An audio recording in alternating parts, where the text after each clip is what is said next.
So then you've kind of answered the next one, which is the mental side, because a lot of people go, oh, you know, art is great mentally.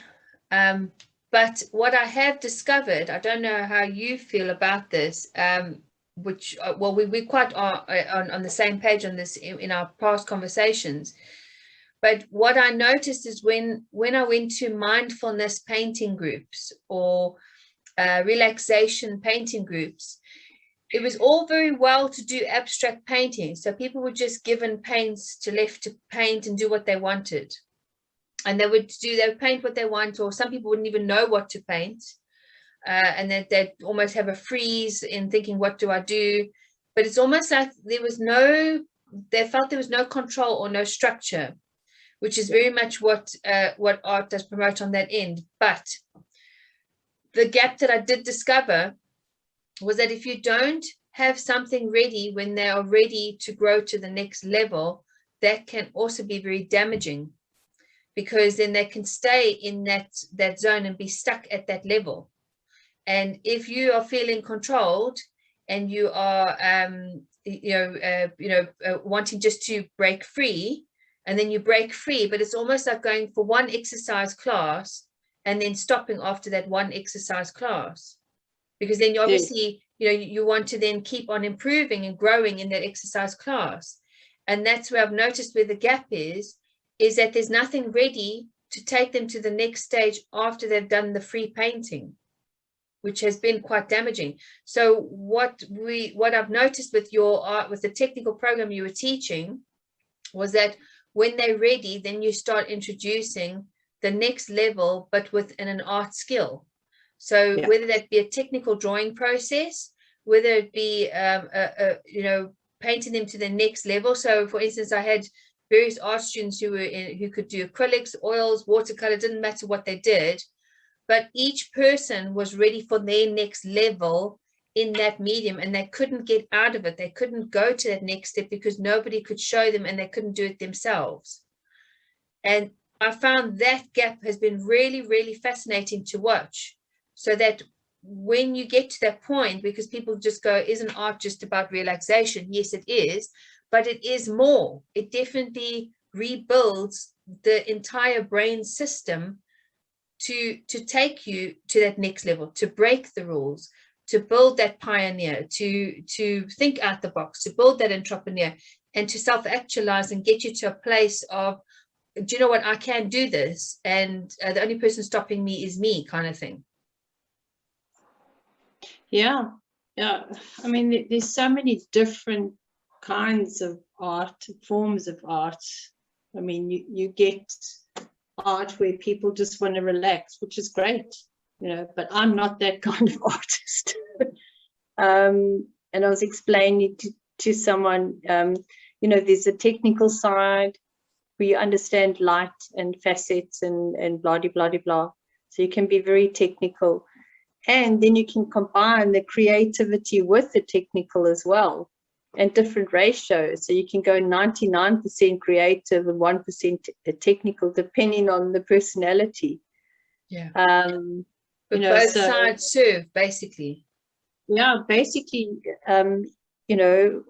however or whatever area you want to be stimulated in your brain, that art is a brilliant vehicle for that. Yeah. And to whatever degree. Yeah. So, for example, I've got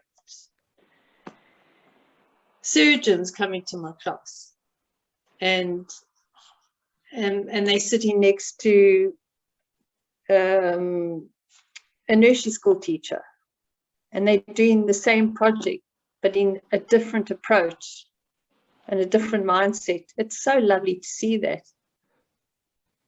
But this is the thing as well, what I've noticed, the gap in the industry is that you're going to have, everybody's different, and they either think a certain way, they either might think more logically or more creatively. And what I found was when I was working with school children and you had classes of 30 children, you had 30 different mind approaches and processes and unconscious ways of doing things. and everybody had a different way. And what I was researching was understanding, okay, let's just simplify it. We've got the left and the right brain.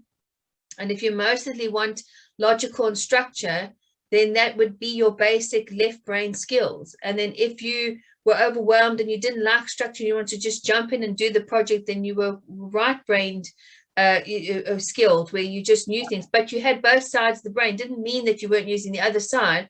It just meant that you were stimulating more of the other side of the brain. So what I used to do is I used to pair each child up who was mostly using their left brain skills and who was mostly using their right brain skills, and I'd pair those two up to go work together on a project.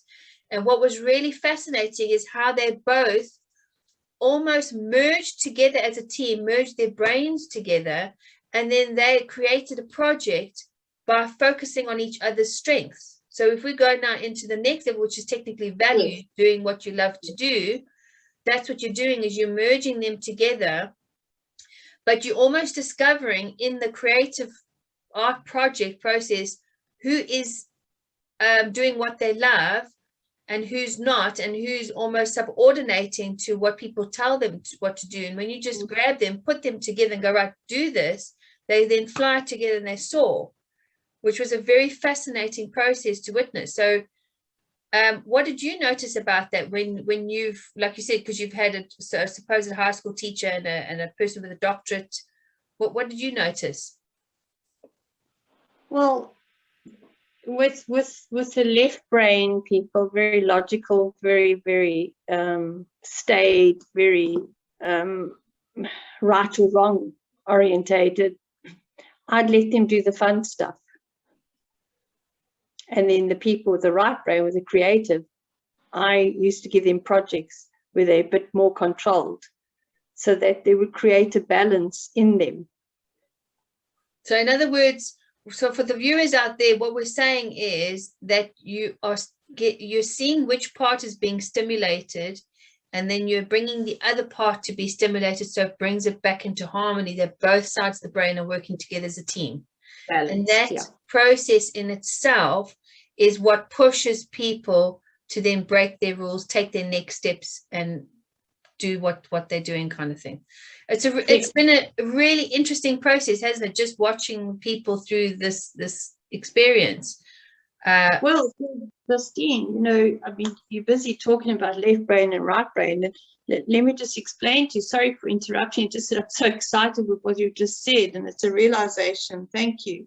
I mean, every time I have to get my tax ready to be submitted twice a year, I get into such a bad mood, and I get tired. I enter into the realm of depression. I notice the symptoms immediately, because it's totally against my brain. It's totally the opposite to the way I normally think. I'm not having fun. I burst out crying yesterday. And it's so lovely to recognize, you know, where your natural flow is in life. Yes, I mean, obviously I have to sort out my tax, but I can't delegate. No one can actually go and count up all my millions and millions of invoices. I have to do that myself. So, but it's, you know, it's so nice to know that I'm a born artist. I'm a born wide-angle thinker. You know, it's just indicative. Okay, you know, and I just felt so trapped in this calculation, cross-referral, horrible, depressing tax thing, and it's like, oh, thank goodness. Yes, other people would love it. It's not because I think it's wrong that it's wrong, but it's wrong for me. And I think it's just so lovely where you can actually find your own natural flow of what you want to do in your life. And I think John DeMartini said it, didn't he? Where he said, if you're not doing what you love to do, either delegate it or do the value determine, or do the DeMartini method to bring up, to realize how this is serving you until you can delegate it. Because he even delegated driving. He said, I don't want to do any driving. I don't like driving because it wastes my time in my studying and my research. So cool. Yeah, that's really fascinating. Okay, now, is there anything else you want to add? Because now we're going to go on to the next process now. But is there anything else you want to add to that you've discovered in what we call basically creative solution strategy building?